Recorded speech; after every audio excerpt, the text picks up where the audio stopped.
But you can speak always obligingly. You cannot always oblige, but you can speak obligingly. The sacred talk is the divinity. Under any circumstances, we should never go back. We should see that we are not agitated. We should never speak in a harsh way.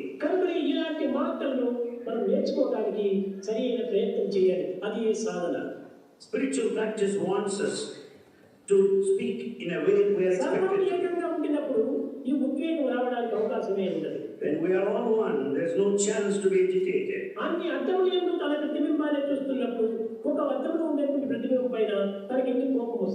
In all the mirrors you find your own reflection. Then you cannot be angry with another reflection. Our bodies are like mirrors. You see your own reflection in these mirrors. You talk in a pleasing way with the reflection.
Krishna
Govinda Krishna Vittala Venugopal Krishna Vittala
Sri Sai Ram.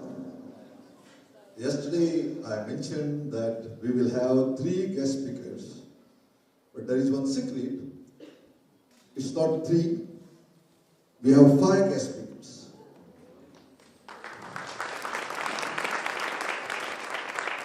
Mysterious are Swami's ways always. We have 2 extra guest speakers who are going to address by recorded statements.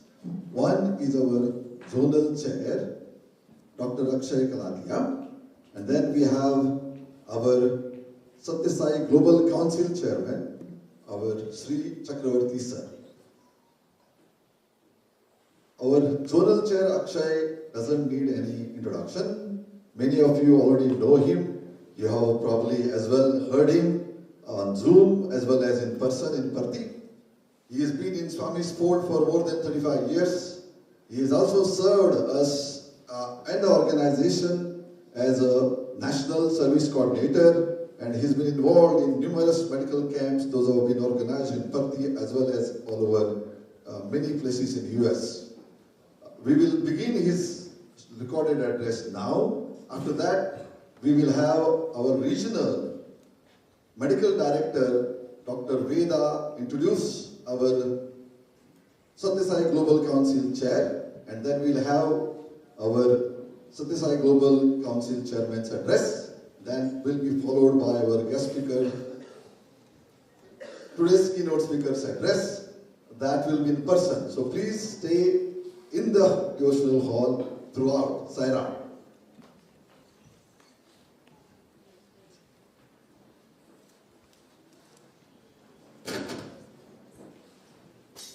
Shri Sai Ram. I offer myself at the divine lotus feet of our dear Bhagwan, Shri Satya Sai Ram. Sai Ram, everyone.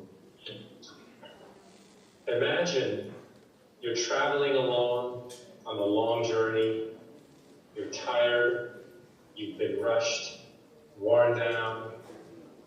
You get into the airplane, you find out you're stuck in the middle seat.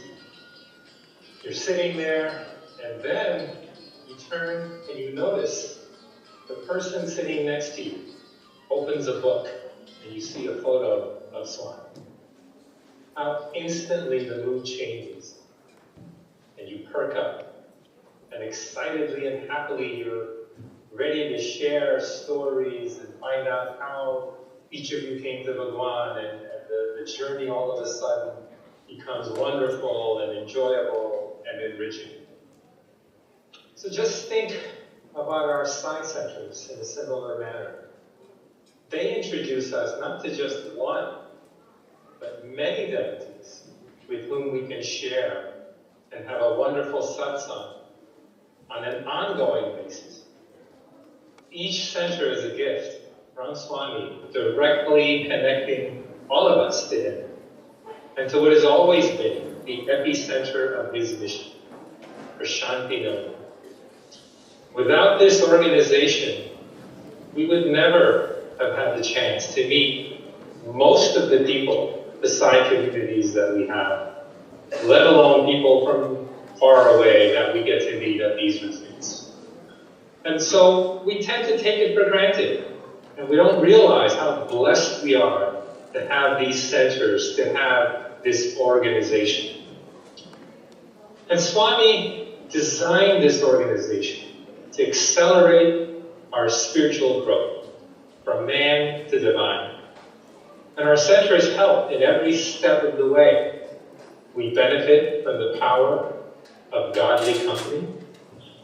The centers help promote faith in God. They help us to develop and foster love. They help us to overcome our egos. And they provide an opportunity to put into practice Swami's teachings and thereby earn more and more grace. When it comes to work in his organization, nothing pleases Bhagwan more than unity. This recent restructuring with the Sri Satya Sai Global Council has at its root the desire to bring unity across all Sai units. his ashrams, his institutions, the state organizations throughout India, and all of the zones throughout the world. It is when we are united that Swami showers his grace and abundance. With this Global Council initiative, he's shown his presence every step of the way. There have been so many so-called Sai incidences and Leelas, such as repeatedly sending the right people with the right skills at the right time and facilitating the successful completion of so many activities. Since its 2021 launch during Guru Purnima at the Mahasamadhi, with over 700 plus worldwide centers, it has grown to over 1,400 plus centers in just a year and a half. And on a regular basis, more and more centers are joining, including many who are new to Swami, and even those that had left the organization and been disillusioned in years past. In our zone, we've emphasized 3 guiding principles. 1, unity. 2, following Swami's guidance for his organization. And 3, transparency. We wanted the officer selection process, all of our announcements, all of our decisions to be as transparent as possible. And we've cut down on bureaucracy, and we've streamlined the functioning of the organization as much as possible. So many wonderful things have come with this greater unity. The pilgrimages to Prashanti Nilayam are much more streamlined.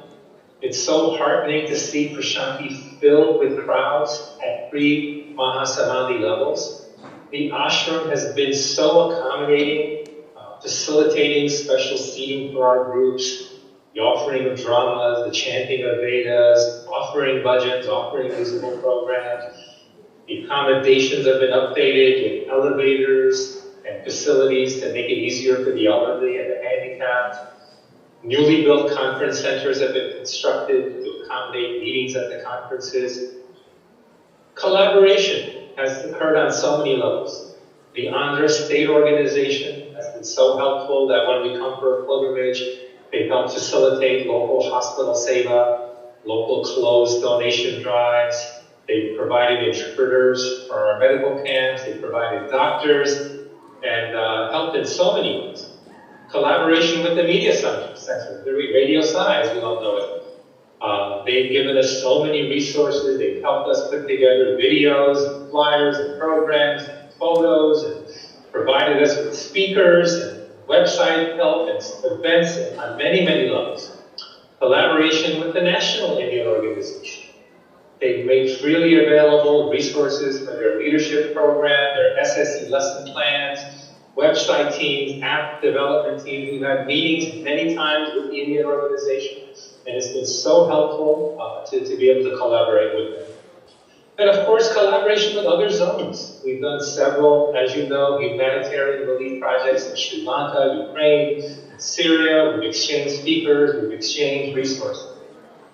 So what about the future? What is the future hold? Well, the coming months and years are filled with so many activities. We have another Global Council Medical Camp in Prashanti Nilayam this July, and this again is another area of collaboration. It's done with the Indian organization together, rather than us having separate camps. The Center Leaders Conference, an unprecedented collaboration of zones, the Central Trust, the Indian organization have been together planning this first-time event where officers from around the world come together to delve into Swami's teachings and how to become better leaders in his organization. Study guides have been developed, workshops have been working on and being developed, presentations, all done in unity. So the officers in our zone have had a wonderful opportunity to meet with their fellow officers from around the world and from India. And we've been exposed to so many talented devotees, and it's been enriching for all sides. And so we have close to 1,200 center presidents and organizational leaders that have registered to come to Prashanti Nilayam in July. It was wonderful. Immediately following the Central Leaders Conference is the networking event. And this is a state-of-the-art display put on by each of the zones to show the service and inspirational activities that they've been doing, so we can all learn from each other. The Young Adult Leadership course has been going on for months online, and it's culminating next month in a residential program. And they're going to have a wonderful musical offering and elevating several days in Prashanti Nilayam. And finally, the centenary celebrations. 100 years of Advent of this avatar in 2025. And planning has already begun. This is going to be year-long events. Throughout the year, there's going to be 10 million trees being planted. We'll have a world conference in November. We'll have mass Budram chantings. And the ashram wants us to be integrally involved from planning to execution throughout the year. And we'll be reaching out to all of you to gain your input and advice on what else we can do for this wonderful centenary celebration. So I want to share, back in April of 1983, Swami visited a village and he addressed the villagers. And the advice he gave them is so applicable for his organization. So I've taken the liberty, I've excerpted some quotes from that talk that he gave the villagers and substitute the word organization and members for the words village and villagers. So let me read some of these quotes from Swami in that 1983 talk that he gave. The organization is very backward today. And remember, I'm using organization instead of village. To remove this backwardness, the first requisite is unity in the organization. Members must be helpful to each other. If anyone is afflicted with pain, all others would feel that they are equally affected. If the organization is considered as a body, all the households in it are different limbs to the body. Harm to any part is treated as harm to the whole. Members should learn to speak sweetly and pleasantly.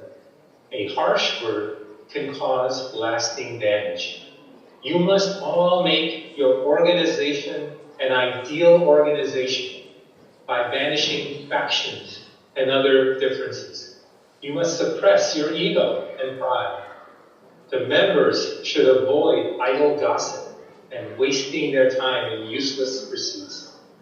I desire that you should build up your organization as an example to the country by your unity, mutual cooperation, and integrity.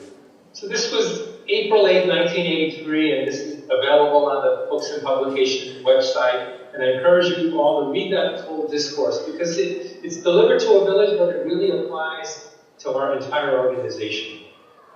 So in conclusion, I'd like to leave you with the message that Swami told Dr. Hislop to bring back to the devotees in his organization. Number one, stay away from money, government, and power. Number two, stay within your means. Only do what you have resources yourselves to do. Remember, God does not need your help to save the world. Number three, live ideal, happy lives and serve as examples. Number four, our primary seva is not to harm another. Do not underestimate this. And number five, see Swami is in all, in everyone that you see. So with those words from Swami for all of us, I wish all of you a wonderful weekend of activities. I miss being there. I'm with you in spirit, and I hope to learn from everything you all come back and share after you come back to your communities and share with the rest of us. Jai Sat.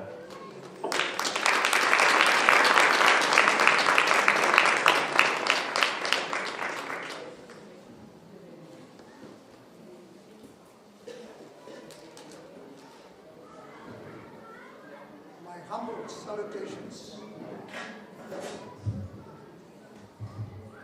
My humble salutations at Bhagavan's lotus feet.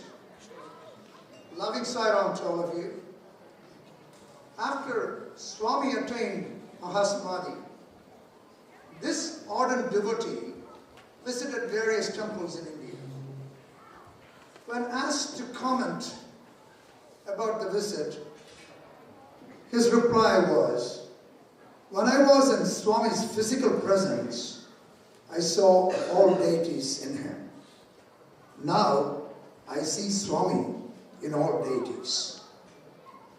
This simple yet profound statement explains how he saw only Swami in his life and continues to see Swami in everything.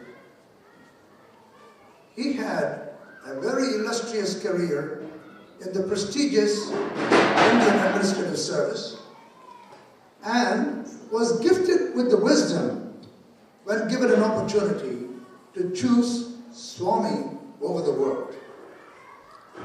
As a living example of Karma Yogi, he continues to serve Bhagavan, currently as the chairman of Shri Satya Sai Global Council.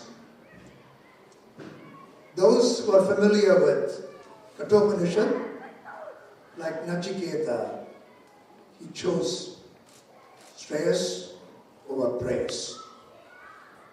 Brothers and sisters, I have the unique and exemplary honor of my life to present Shri K. Chakravarthi, who will be delivering a very short message.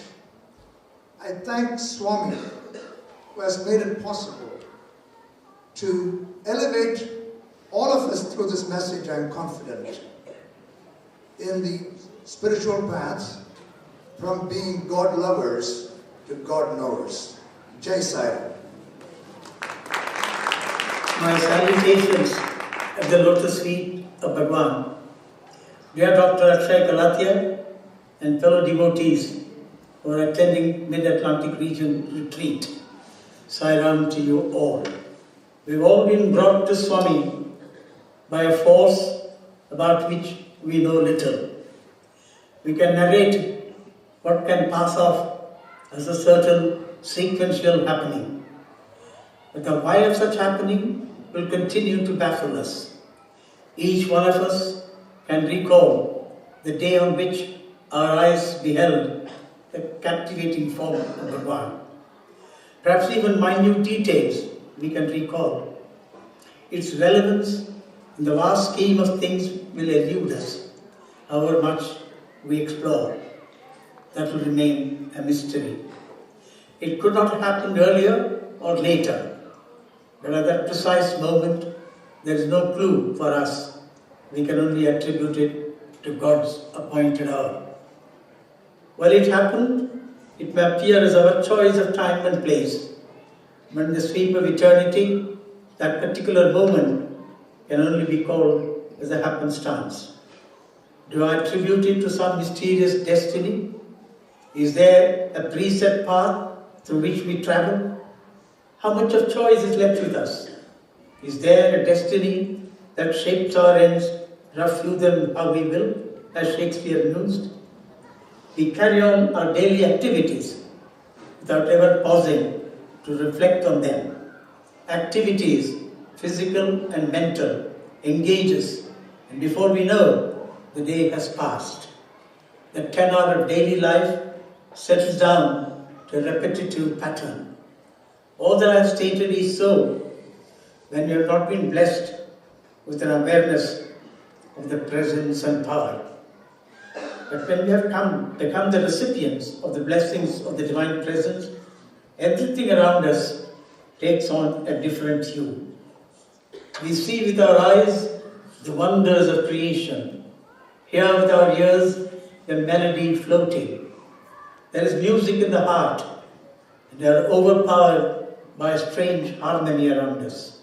At other times, we feel that everything around us gets still and time seems suspended.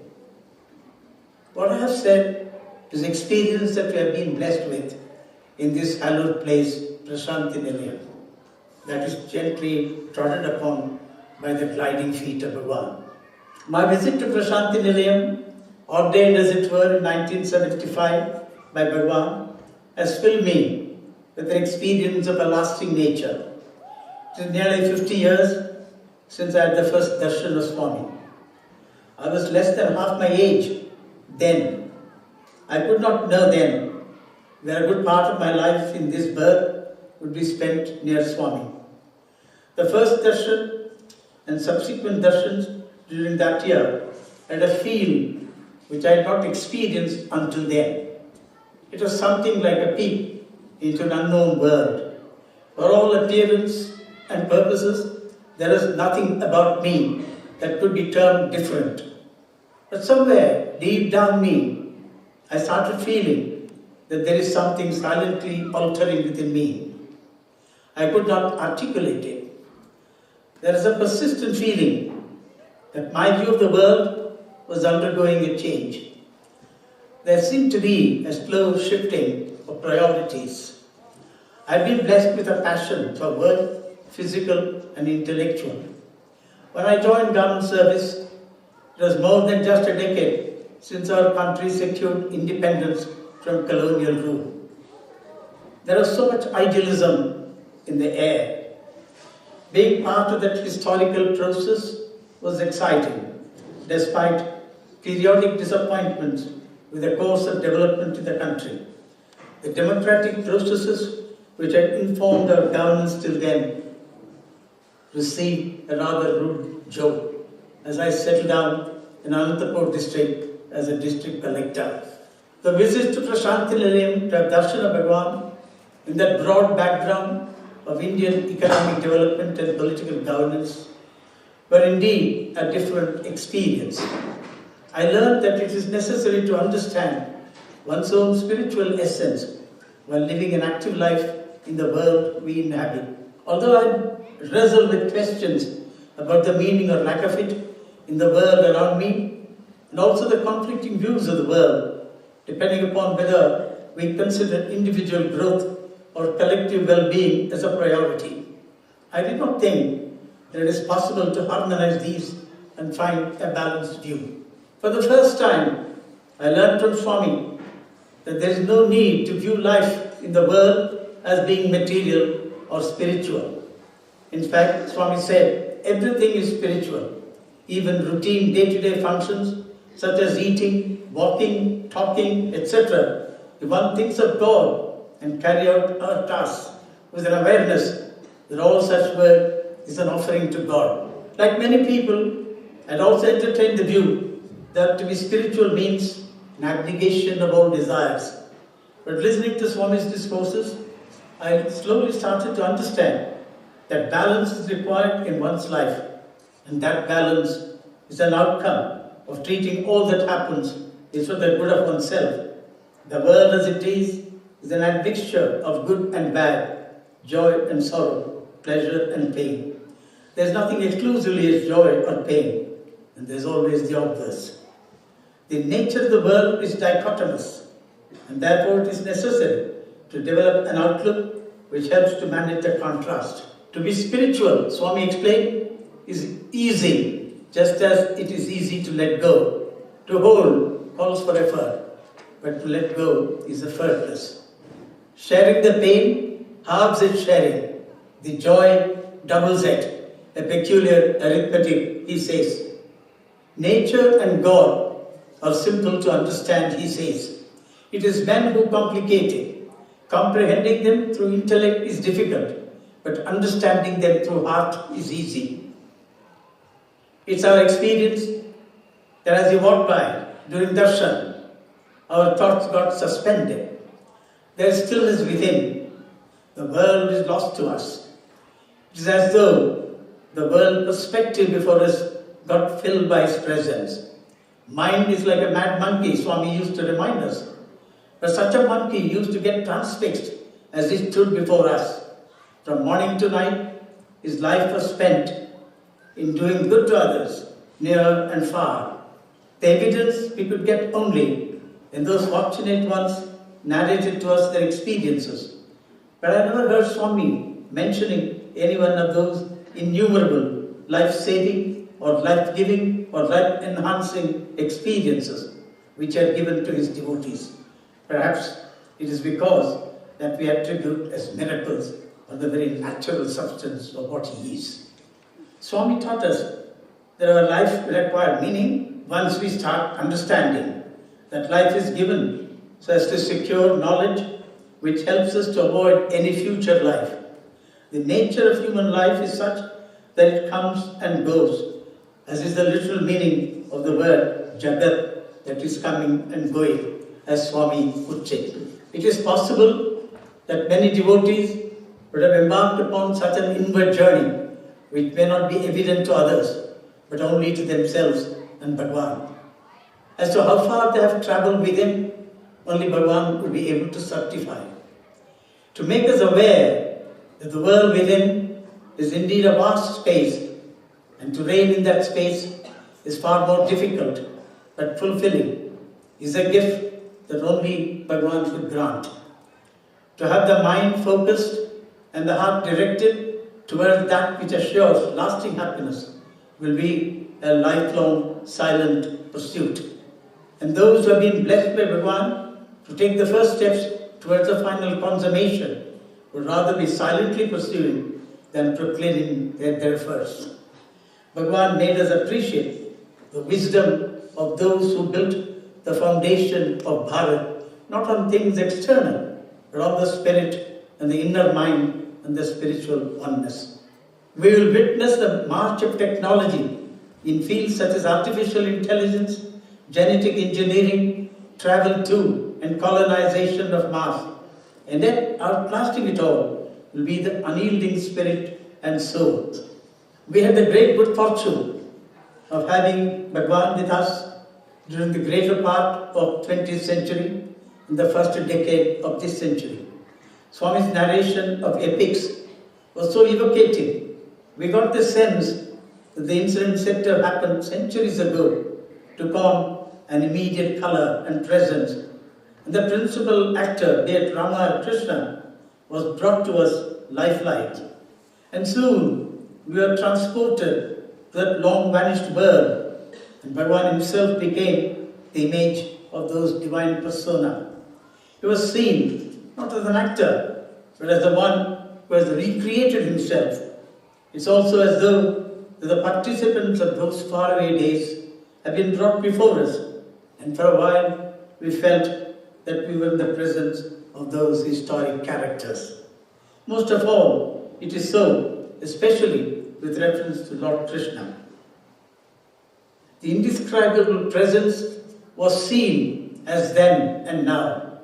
Centuries dissolved before our eyes, and the eternal took on a magical now and here. Bhagavan himself provided the unbreakable link between the past persona and the present one. Krishna and Swami were seen as one. Was it a past scene brought before our eyes, or is it really a replay of timeless characters? We are in this world, and yet we are transported to another world. Are they imaginary structures of truths of supra-physical existence? We see through our mortal eyes a glimpse of the ineffable absolute. Our normal human existence is tied in some mysterious ways to the divine existence. Our life moves between two worlds, the depths upon depths of our inward being and the surface feeling of our outward nature, as Shri Aurobindo says. And when Swami used certain occasions to vividly picturize the divine life of Krishna, we felt that it was an attempt to draw the whole being upward, to spiritualize life, and in the end, to divinize human nature. His physical presence filled us with great joy.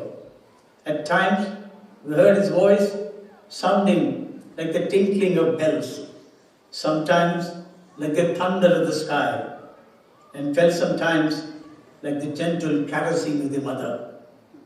His walk was like floating on air, gentle but purposeful. His stride, measuring the earth and the sky, his hand shaping the destiny of man, his smile beatific and uplifting, his voice a gentle, mellifluous music wafting through the hollow of a flute, his blessings like a shower of petals of roses. When he walked by, we were wrapped in the warmth of his being. As we are highly conscious of such sweet experiences in the world, we also are reminded by Bhagavan we have to become recipients of our own inner experiences to the Godhead, powers, self-existence of the one whom the sages speak variously. A famous phrase oft quoted by Bhagavan from the Vedas regarding its central secret, Ekam Sat Vipra Bodha Vadanti. Seeing him with one-pointed attention was to become aware of one existence, the transcendent Godhead, and his relation with things and creatures in this cosmic manifestation. It was possible for us to move from gaining knowledge to spiritual love and delight, and we could understand the emotional and ecstatic aspects of living with the divine. Whatever he said had a ring of authenticity. The simple and profound truths he expressed were not of this age alone. They expressed the throbs of our souls through ages. The distance between the professed claims and the actual truth was brought out by him, as when he said, we speak of ushering in peace, but we also plan for war. He points out the incongruousness of holding an atomic bomb in our hand and raising cries of peace. At this point in time, it has a relevance and resonance, and is a vivid expression of troubled times. The need for thought, word, and deed to be congruous at all times was brought to our attention time and time again. To think, to tell, and to act, all reinforcing each other, he used to say, is a sign of greatness. To think one thing, say another, and do yet another, is a sign of evildoer. Ages may pass, seasons may change, but he is of all ages, and is a constant in all changes. Through all changes, he represents the unchanging. He is nearest to us, and yet he eludes our understanding. He is distant from us because his space and time are beyond our comprehension. Bhagavan was like yourself and myself, but only to sight, touch, and hearing. In all other ways, he was unlike us. He was among us, yet not one with us.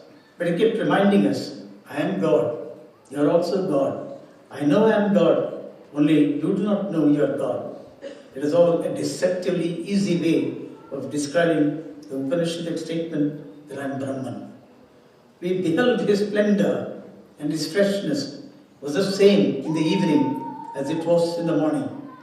He was like a flower which never wilted, and this even as was engaged in attending to all the work of a mundane nature and also work of uplifting humanity. Never a day when he was not besieged by the devotees who poured their hearts out in their letters to him.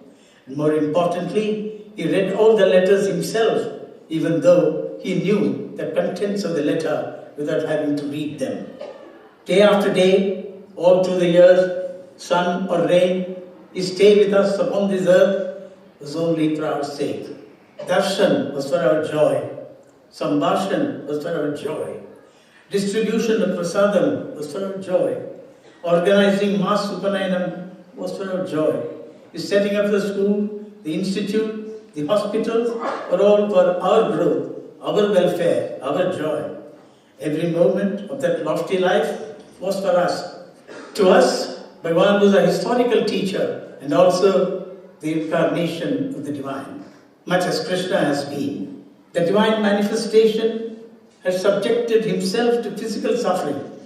That's because the human limitation must be assumed in order to show how it must be overcome. The avatar of suffering was there with the avatar of joy. The way of overcoming depends on the stage of human advance, and it shall not be done by non-human miracle. The influence of the avatar will persist even when the outward action is concluded in its spiritual influence. He revealed to us the divine nature in man and showed us the divine works, which are universal, impersonal, and disinterested, full of divine love. To the ignorant, he brings the light of divine knowledge.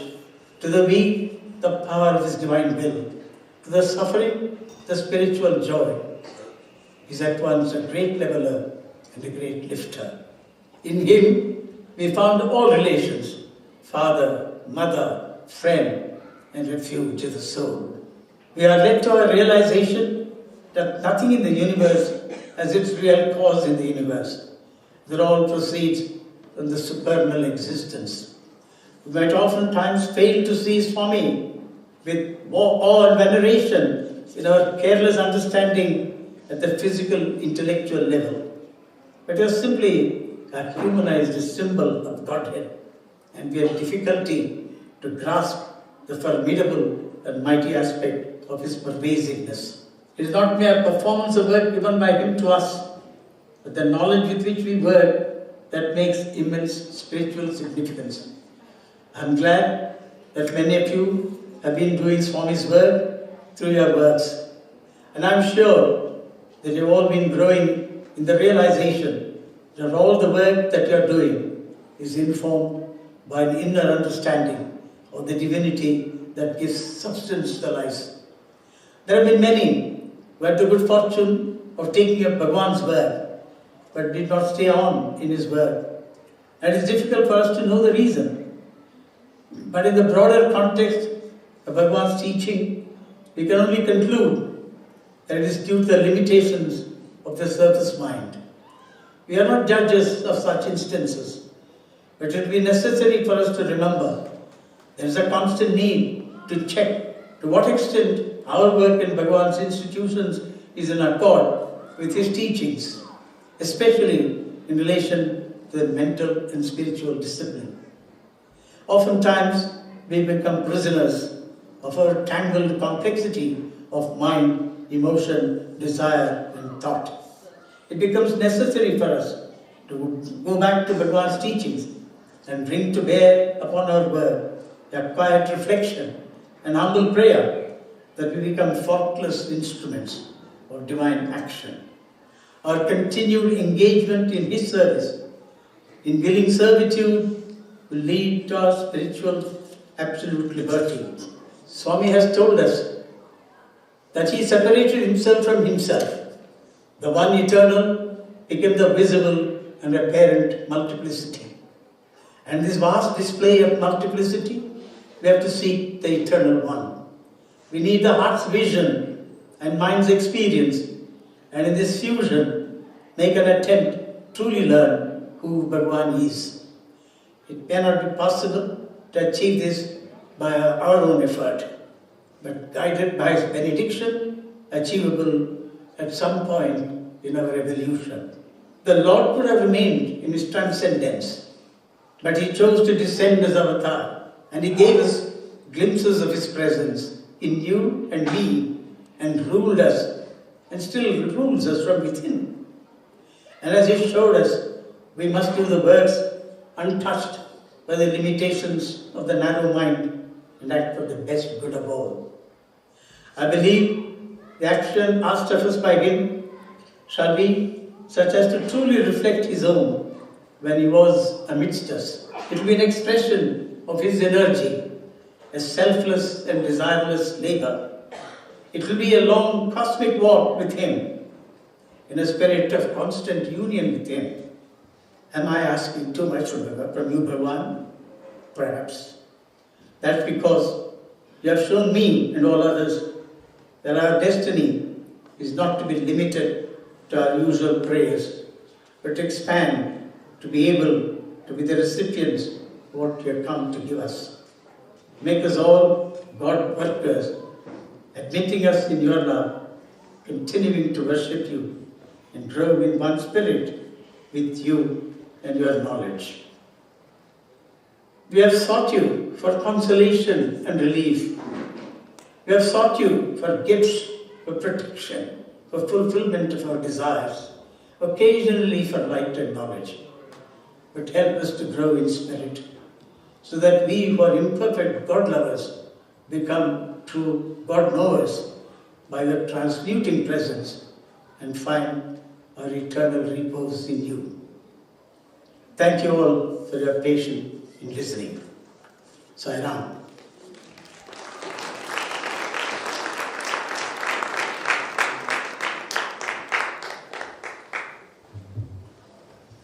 Om Sri Sai Ram. That was rare gem of wisdom from very rare address that we get from our Chakravarthi sir.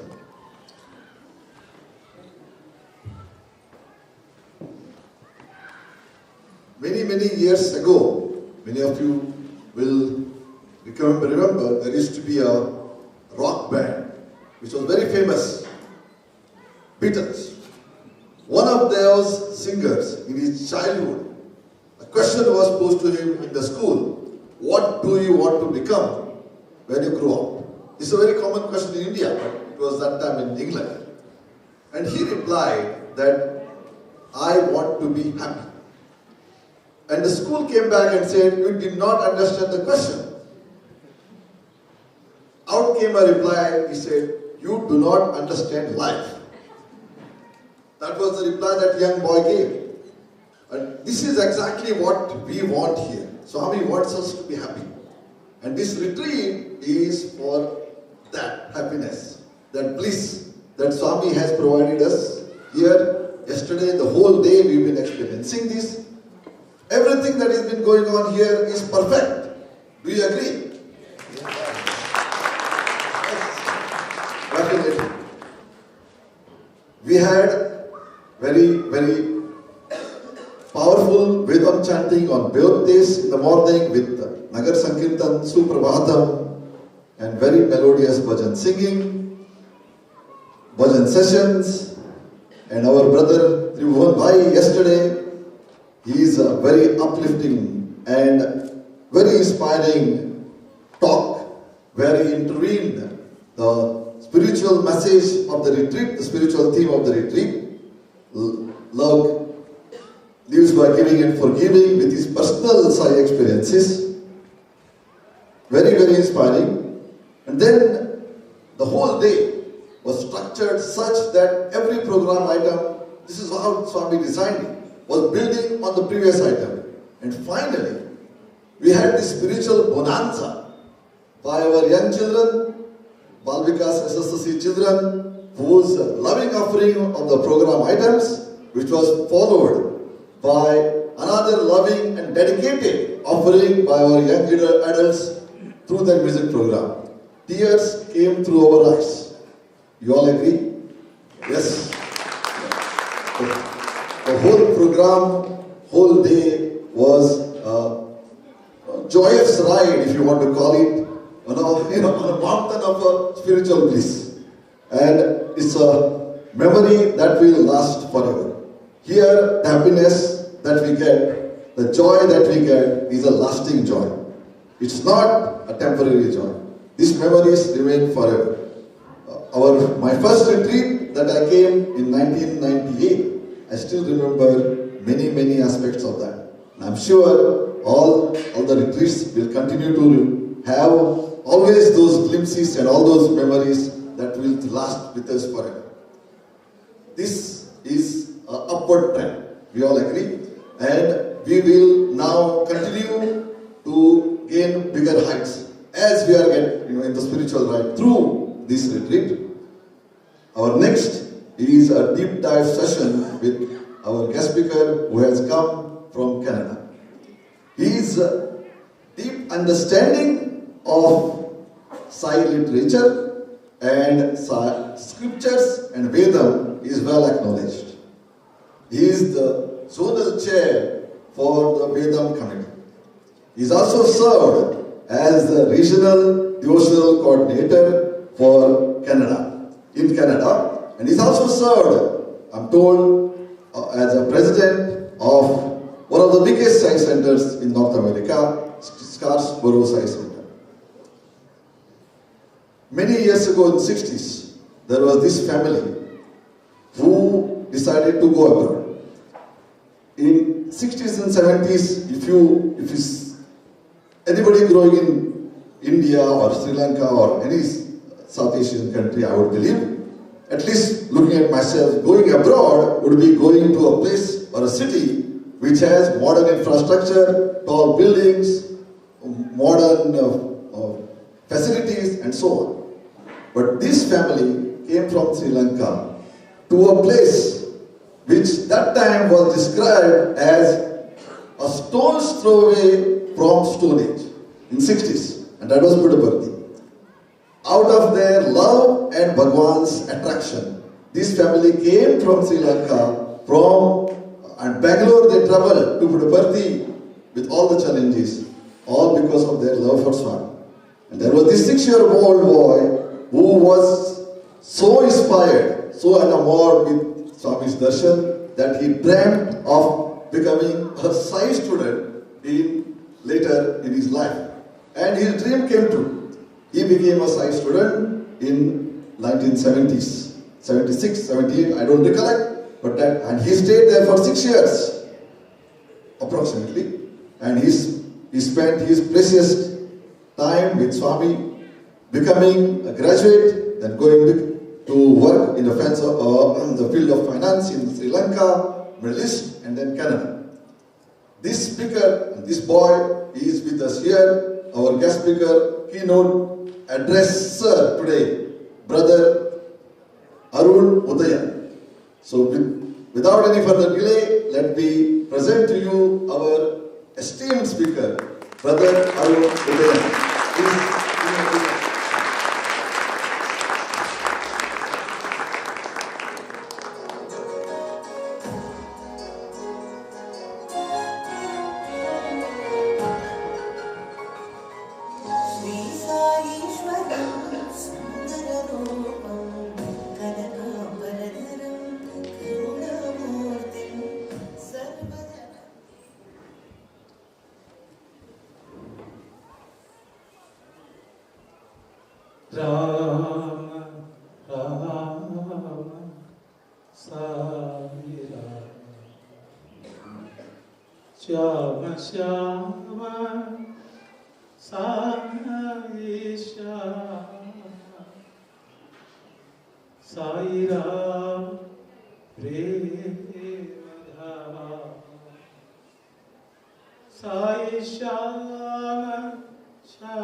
I offer my loving salutations at the lotus feet of my dearest Mother Sai. Respected elders, brothers, sisters, children, and all Swami's children, Sairam to all of you. Sairam. Nothing in this world happens without the will of God, like all of us know. Everything is perfect. Yesterday morning I left home at 3 o'clock. The flight was supposed to be at 7:30. I reached the airport at 4. And just half an hour before the flight, they said there was a problem with the aircraft. And the flight was delayed, and they said we will try to rebook. So I was stuck there for 4 hours. And you sit there and nothing much to do. But it gave me a lot of time to reflect on the journey of life itself. Swami sometimes sings this song, which is actually from Ramakatha. ఏ నిమిషానికి ఏమి జరుగునో ఎవరు ఊహించదు. ఏ నిమిషానికి ఏమి జరుగునో ఎవరు ఊహించెదరు. It's basically at what moment, what happens, who can guess? That was a song. So I sat there thinking about life and I thought back. It was 27th of May. And I sat there and I just sat there and thought I have nothing to do. Don't know when I will reach. Doesn't matter. I knew Brother Tribhuvan was speaking here. I was looking forward to coming at least halfway through the talk. But that was not meant to be. So I spent time just chanting Swami's name and thinking back. Then I reached here at around 1 o'clock. It was all thoughts of Swami. And today it's filled with Swami from Suprabhatam onwards. I was awake for 22 hours yesterday. Because I went to sleep at 1 because there was a meeting from India. It lasted till 1 a.m. Then I came, I sat there and I walked around, and today is filled with Swami. And tomorrow is filled with Swami.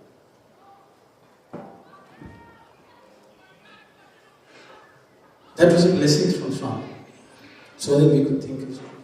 But I thought back, 5 years ago, on the 27th of May, between 2 a.m. and 3 a.m., I left home with my wife, who was terminally ill with advanced cancer. And we drove to the hospital. She had to be carried because she couldn't walk, so I carried her. And I sat in the hospital, waiting for the doctor, not knowing what to do. About 36 hours passed. Doctors came, looked at her. Condition was worsening as time progressed. At around 28th of May, today is 28th of May, around this time, I realized it was a matter of hours. She was dying in front of my eyes, and she wouldn't even make a step. She would say, "I want," and then she'll pass out. Can you get? And then she, one sentence was not complete. So I sat there wondering, Swami, nothing, what can we do? Like we can only think of Swami. So I was just, then I said, Swami, I don't, because in the hurry I didn't bring Swami's vibhuti. I thought I should give her some vibhuti at least, if whatever it does. So I sat there and I did not want to call anyone and say, can you bring vibhuti, because people think, what is this guy thinking? So I said, Swami, I would like to have vibhuti. And within about 2 or 3 hours, suddenly a family came by. Out of the blue, they felt suddenly something told them that they have to come to the hospital. No, not too many people knew. But they came, they brought me food, so I could eat. And they brought vibhuti. Swami, they said somebody from Bharti had come, so they gave me vibhuti. So I was so touched. So I told Swami I sent vibhuti. That's what I told my wife. She had not eaten for 36 hours. She said, get me some water and mix it and give me. So I got a cup of water, put vibhuti and gave, she drank. After that she was a bit alert.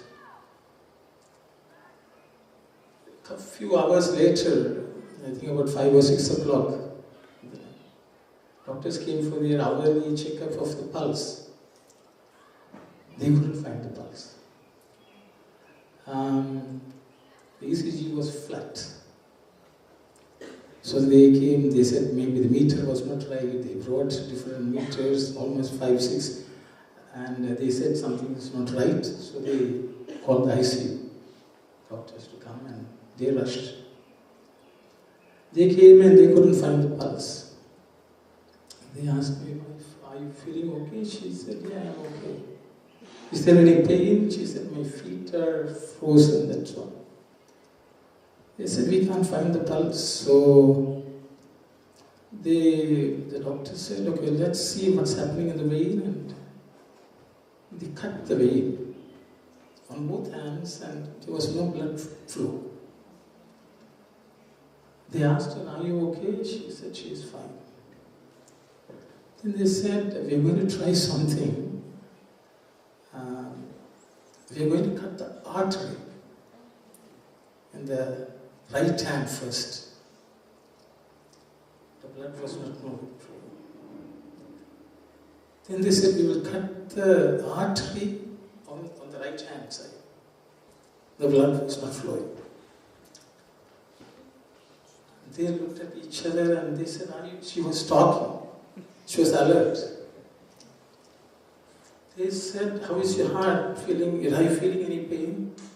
She said, not really.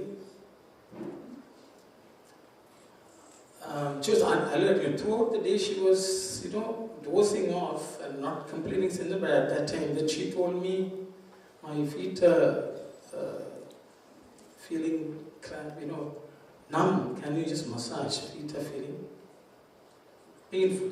So I massaged. And the doctor said, this looks too funny for us. We are going to declare code blue. So they told my wife, we are going to declare code blue and we are going to sedate you and take you to the ICU. So I said, okay. So I was massaging her feet and I said, Sai Ram, just pray to Swami, he knows what he is doing. She said, it's Sai Ram. And they sedated her and took her to the ICU. And from then, within a few hours, organs were shutting off and that was it. So I realized that was 5 years ago. But what gave strength was that I am with you. The same Swami, 5 years later, I am spending the same time thinking of him. Everything is his gift. Everything is his gift. The greatest miracle is that we are able to think of him. Because mind is the toughest thing. If the mind is able to think of the Lord, it cannot happen without the Lord willing it.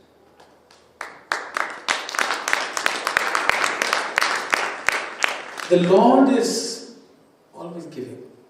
I think the theme of this meeting, this retreat is love lives by giving and forgiving. Self lives by getting and forgetting. I don't know whether we have understood that sentence of Swami properly. Because we think love lives giving, you give. And forgiving, we think it's pardoning. Self lives by getting and forgetting, not remembering. I have a slight, small, different interpretation. Love lives by giving. That means you are alive only by giving. Love lives for giving. You are alive only to give. Love lives for giving. Self lives by getting. We survive only by getting and grabbing. Self lives for getting. We are alive only to get and grab. So the Swami is always giving and he came only to give. The avatar itself is for giving. So, forgiving also may be okay. But I always felt forgiving was much more appropriate. Because Swami makes these statements and we think we have understood. sometimes it takes lifetimes to understand what he really meant. Because Swami plays with words, I think all of you know. So, if we are living for the purpose of giving to the world, then we have attained some bit of love. So I will try to narrate my lessons here at Swami's lotus feet in this, with this theme. I hope it. Yesterday, Brother Tribhuvan was telling a story and it triggered my memory, so I will start off from there. He talked about a little boy who told Swami the story of, he told him to sit on his car. Listen to him, he wanted to show his bedroom. And he told the story of shooting, crocodile and saving. And then he asked the gift of, Swami, I want the keys for your car. Brother Tribhuvan had first part remembered, but the second part he didn't remember. So I thought it's a good opportunity for me to share that. Do you know who that boy was? Any guesses? I think I have told Brother Tribhuvan. Anyone? That boy is Swami's student called Radha Krishna. How many of you know Radha Krishna? See, sometimes we ask the Lord for something, but Lord gives much more than we asked for. We may ask for something worldly, but the Lord sees much more than that. This boy asked for Swami's keys. Swami's car keys were with him throughout his life. Swami, he said, sit on my car. And he sat in Swami's car for a second. He asked Swami, see my room. Swami said, you can see my room always. So he left. See, that is the way the Lord gives. We don't understand. We don't even know what we asked. But Lord gives as much as He can. So it's always good for the small children to be taught to ask the Lord. They may not remember what they asked for, but the Lord remembers. And He will give for lifetimes what you have asked for, more than you asked for, more than you can never even imagine that you have asked for. Kuchela went and gave some little bit of poha and the Lord gave everything. Dhruva, as a 3-year-old child, went to ask for the boon of sitting on father's lap. He is eternally a Dhruva. Brother Dhruva's brother's name is Dhruva. So that reminded, he was standing there and I was remembering Dhruva, and then we ask, so always teach children to ask something innocently, without anything. And the Lord is pleased by that. So that goes for myself, brother said, I dreamt to become a student of Swami when I was young. I used to read Bhakti Vijayam. I don't know how many of you have read the Bhakti Vijayam. Okay, these are stories of, Tamil actually is written, in Marathi it was originally written. These are stories of the crop of devotees in Maharashtra, all Vital devotees. I got that as a prize for one of my Balavikas, and I would have read it about 100 times. Yesterday I was listening to the stories of, the Balavika children. They're so fortunate. I don't know whether they don't know even that they're fortunate. But they were reeling out Upanishadic statements, quotations. I was so touched. Because the words have so much meaning that once you utter, that changes your life. Just the way Valmiki was changed. He said, Mana, and he wrote the Ramayana. Did he ever imagine that he would write? So, always ask, even sang bhajans. We don't know how. We have gotten so many merits, throughout our life and throughout many lifetimes. Even if you do not get moksha, it doesn't matter. This itself is a great blessing.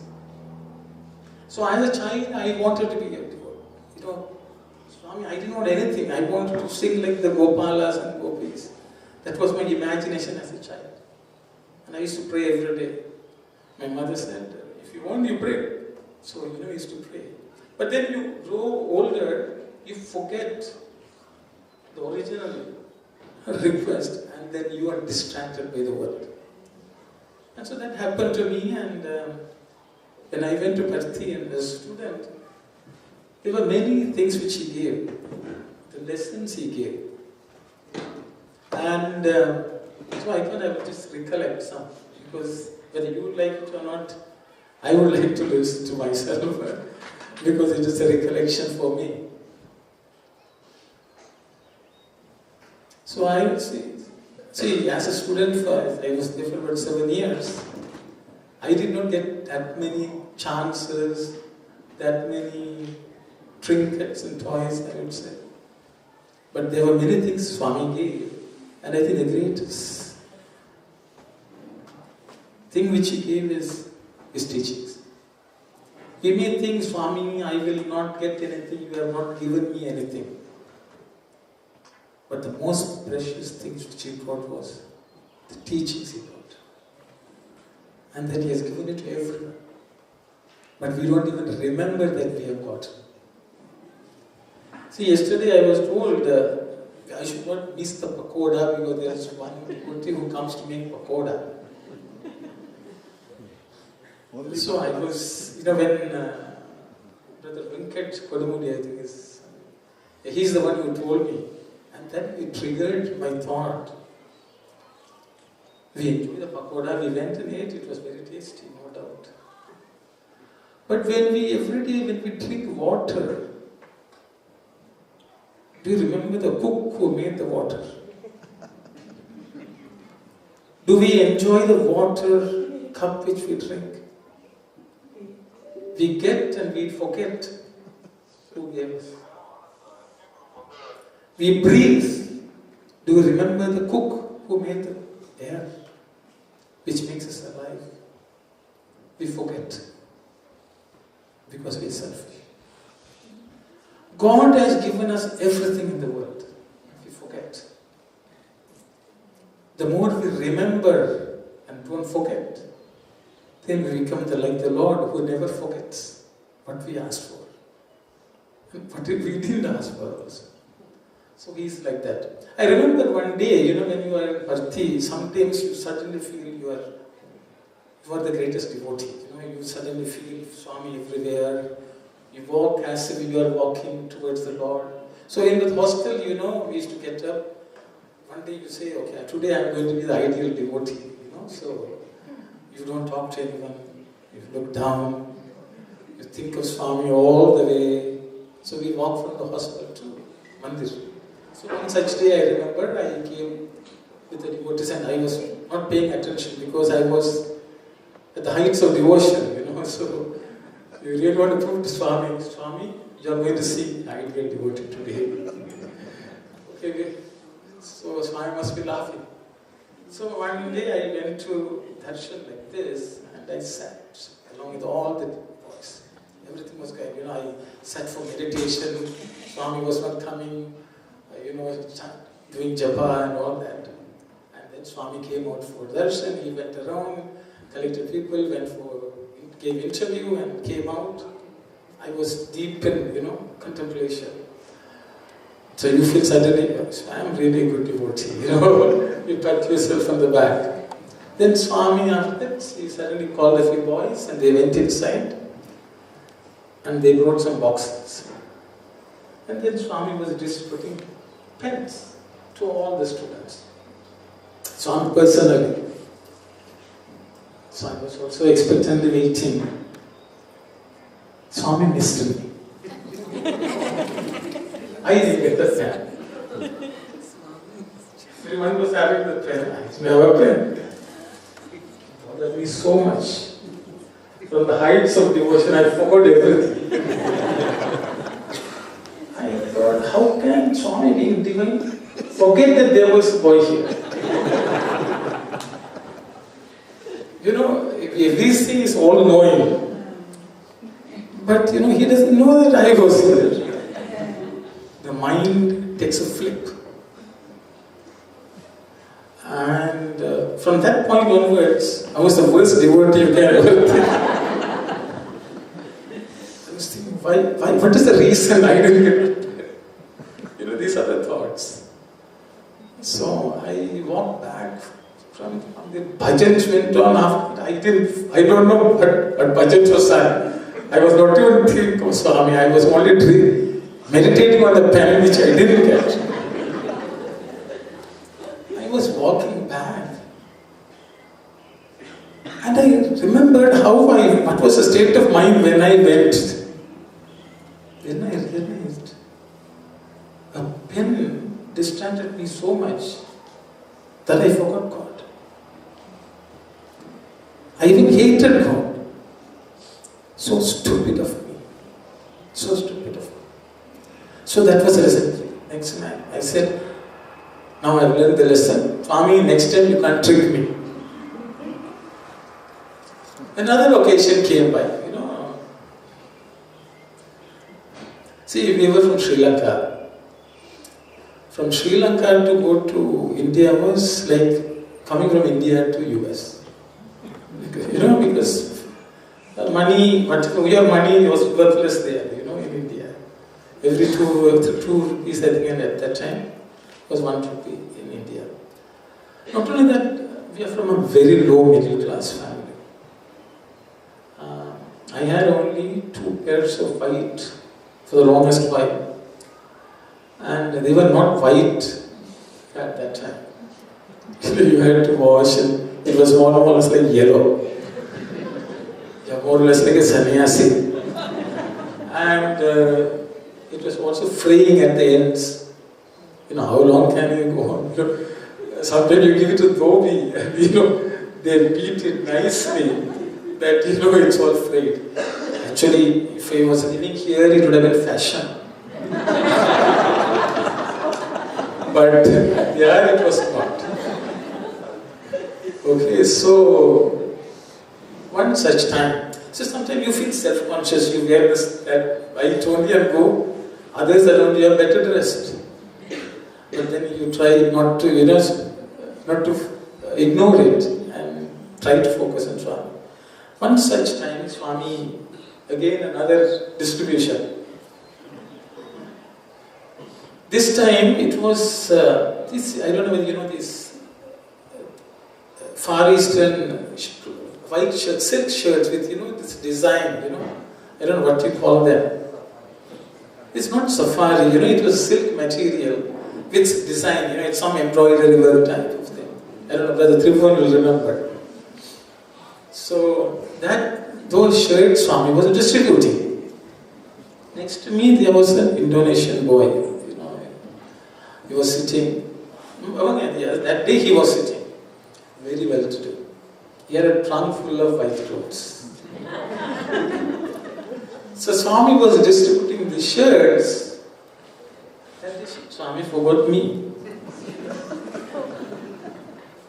Everyone was carrying this shirt and going back to the hostel.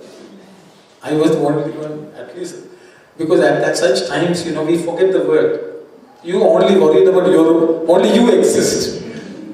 I don't know how many else didn't get, but that doesn't matter. I didn't get, that's more important. And I was going back.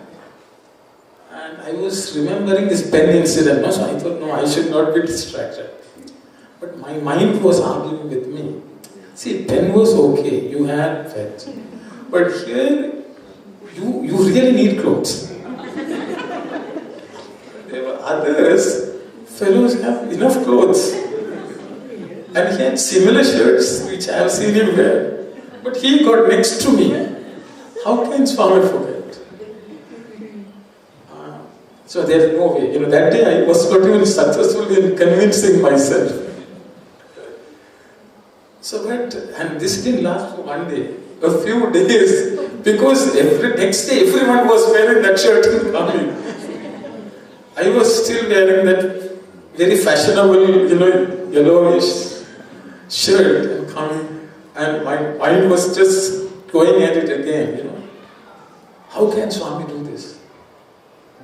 But this you should understand, in spite of the fact, not only college fees were paid, Swami was paying, my hostel fees also. For 7 years, Swami paid me hostel fees. Swami gave me pocket money whenever we ran out. In spite of all this, the mind plays tricks. You forget what all the Lord is doing. Tricks of the mind. So this went on for a few days. You know, I thought I was resolved at the pen incident that I will not be shaken, but this shook me. A few weeks, 1 week passed and I couldn't recover from this. Bhajan, you sit and you think about this. Coming to the, why? This question is why. And after a week, after bhajan, I was going out. One devotee from Sri Lanka, his name is Lal Hydramani, I don't know whether any of you know. He was my Balavika's guru also, multi-millionaire. Those days, you can, he had come to Bharti and he had brought clothes because he was one of the largest garment manufacturers and exporters. So he had brought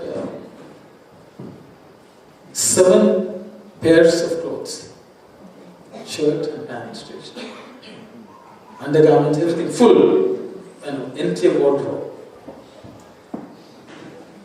When he came, he was so, because my father was working for him, so he had done lots of help. So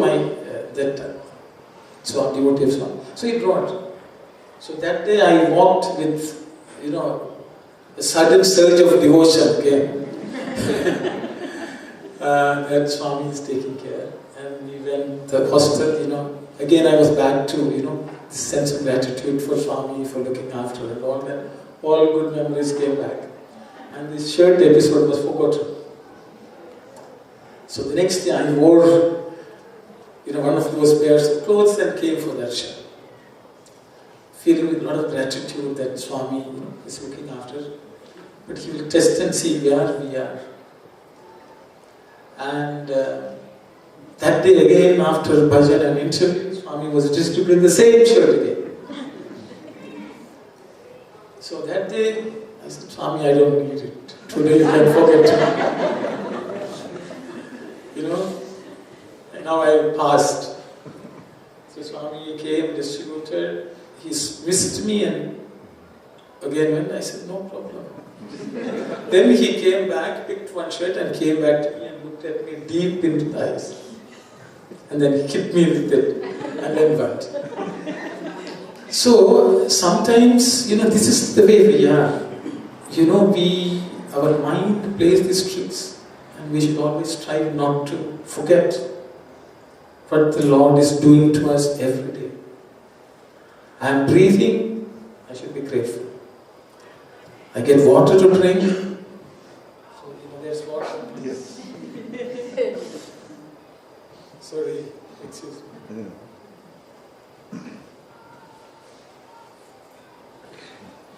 Swami had sent. He's a chef and he sent it also.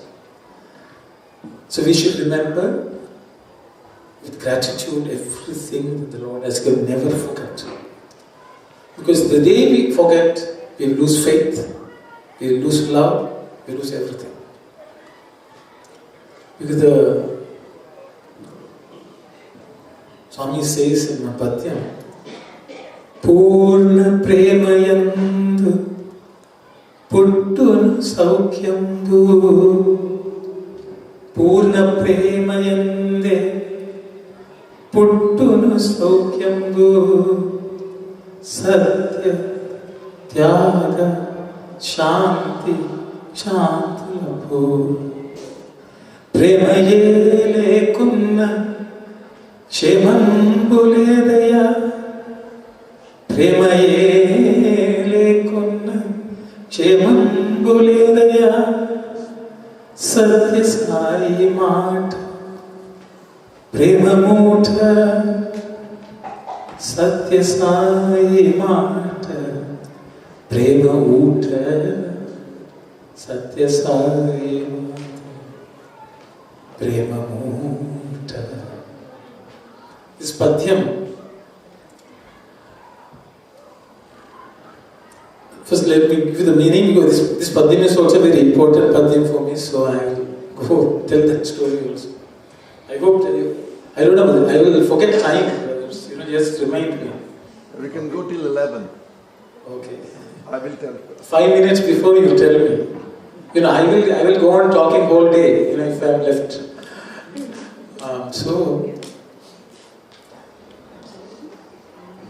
Purna prema yandu puttuna saukyam. Prema which is full, from there all saukyam, all sukha basically, all happiness, all comfort is born out of purna prema. That means prema which is complete. Swami says in Narada Bhakti Sutra, Narada is saying for devotion, sa parama prema rupa. Okay. Bhakti is the fullness, the supreme love. So purna prema yante puttan saukyam. So only this love for God, which is the purna prema, from that all think good is born. Swami says that gives us satya, tyaga, shanti, shanti. Up means it grants us truth, sacrifice, tyaga, through that shanti, peace, and kshama or shanti, which is forbearance. Apparently this love will grant these 4 qualities. Then Swami says, Premaye lekuna kshemampu ledaya. Without this love, there is no welfare. Kshema means welfare, well-being. It doesn't exist. Satya Sai Mata Prema Mota. The words of Satya Sai is like a bundle of love which you carry around. It is also Prema Mota. That means it's a spring of love. Because the Swami is the source of love, is the spring of love. As soon as we tap him, that will flow through us. I think yesterday I was listening to, the quotation of Swami. Swami said, Emi lena burilo, emaina cherchavachu. In a head which is, it doesn't have anything, you can put something in. Emimo nandigunna, talaburada khaliyaguna. If something else all filled in your head, can it become empty? Talabura khalikaka, illa sukritam nimpanaguna. Without it being empty, it can be filled it with anything good, anything beneficial. So it's all about, the Lord being tapped, because He is the source. We have to fill, we have to remove everything. Anything selfish, anything worldly, we remove, then can be filled. I'm also reminded of, sorry if, each thought triggers Swami. Yesterday the children were talking about Radha, Gopis, how they were singing. In 1985, Swami did this Radha drama. I got to play some music for that, so I remember the song. Swami sing. Prema rahita marubhumalalo Premankura pemponda Premaveshamuto Prema sudha varshamuvarshaga Premanadulu avarim pagamurali Ganamucheyagade Krishna Ganamucheyagade. Swami sings this song so many times. The gopis were the greatest devotees. They were singing to the Krishna, saying, in the desert lands of our heart, without love, which are devoid of love. If gopis are saying, we all feel, we are spreading the message of 5 values to the world and all that. But here a gopi is saying, oh Lord, in our hearts which is devoid of love, which is like a desert, barren land. In that, for the saplings of prema, love, for them to grow, and on the prema sudha, prema veshamuto, fully absorbed, mad with love. Prema sudha varshama varshama. For the showers of love, which is like honey. Prema sudha varshama varshama, to shower. Prema nadhulu pravahimba, like this, the rivers of love for them to flow, so that they will merge with the ocean of love. Prema sudha, prema nadhulu pravahimba, murali kanam cheyagare. He says, play on your flute. What is this flute? An empty piece of bamboo with 9 holes. When our body doesn't have anything, if everything is emptied out, then the love will flow from the Lord. Because we cannot even have love, we can only channel by emptying ourselves, and the Lord does it. So that is the story. So this padyam was sung by Swami in 1984 as the first padyam when he started a series of discourse on the Bhagavad Gita. So in 1984, I had completed my bachelor's degree and I was applying for my master's degree in Bharti. When I was in my degree, everyone was getting gold medals, so I wanted to get gold medal also for my bachelor's. So I tried, I just missed it by a couple of marks. So I said, means if you don't get gold medal, nobody even knows that you studied.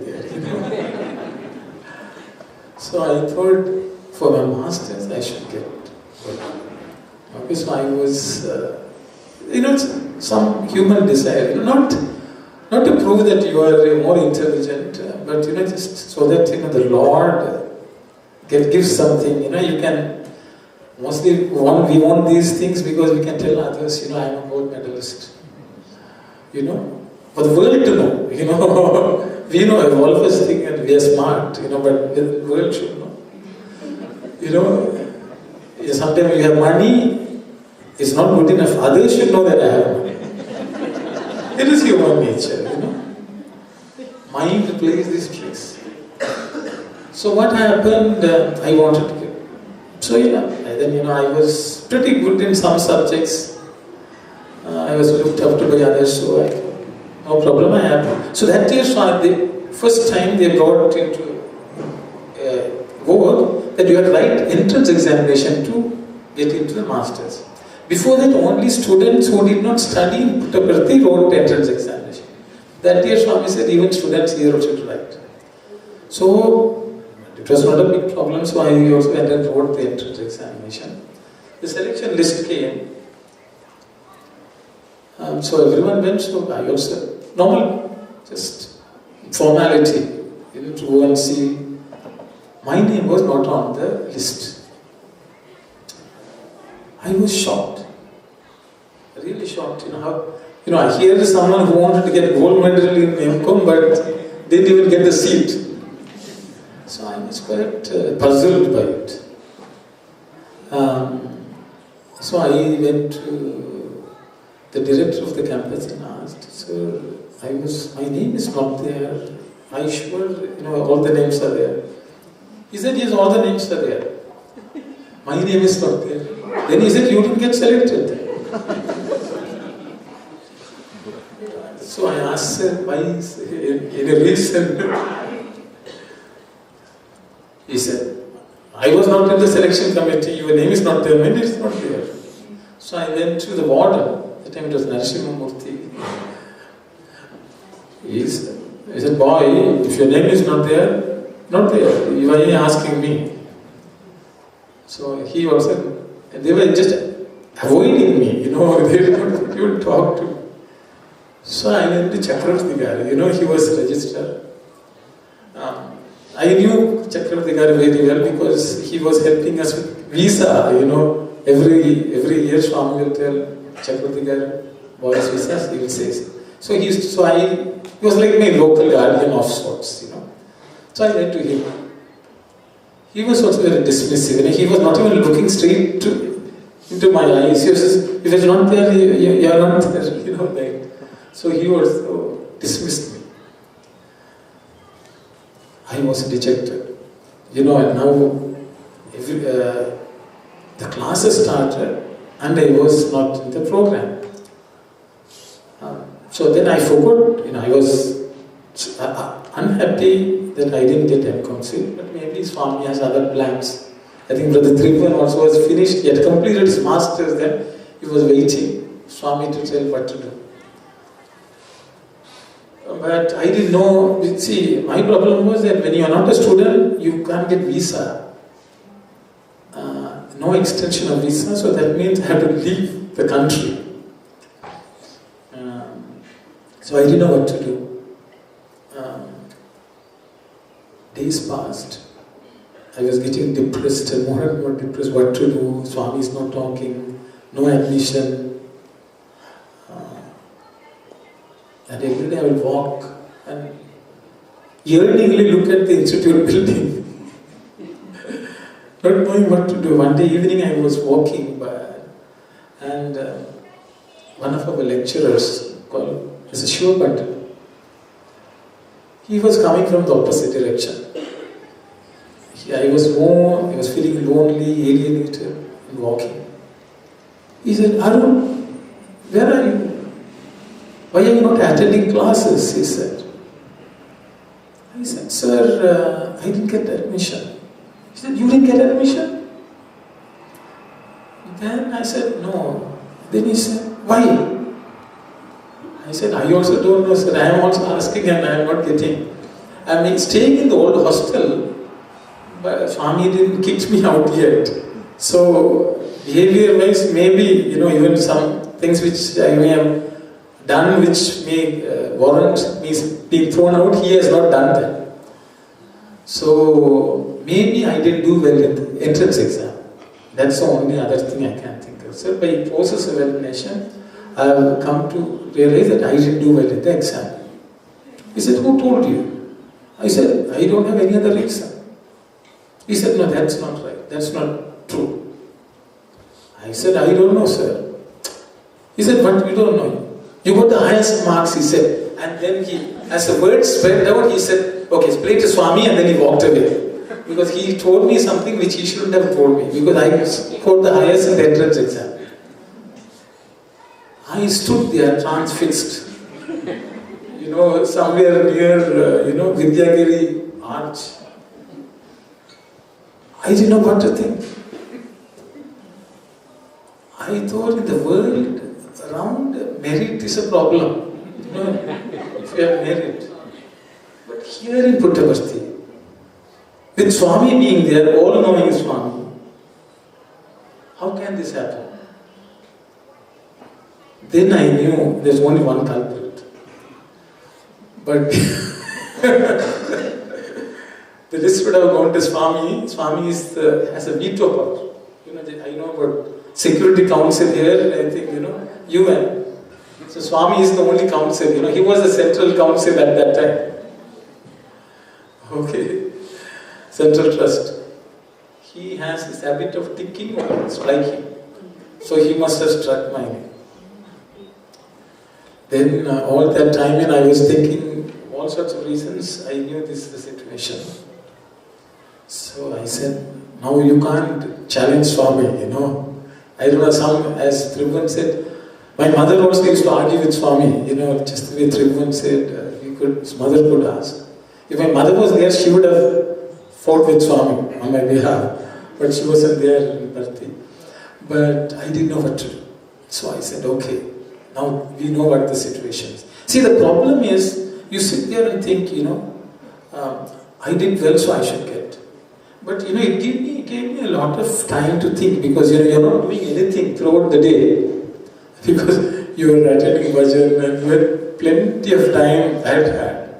Mind, So, but it's a time for contemplation. I realized, see, when you are not good in studies, you will ask, Swami, help me. Swami will help you and you get good in studies.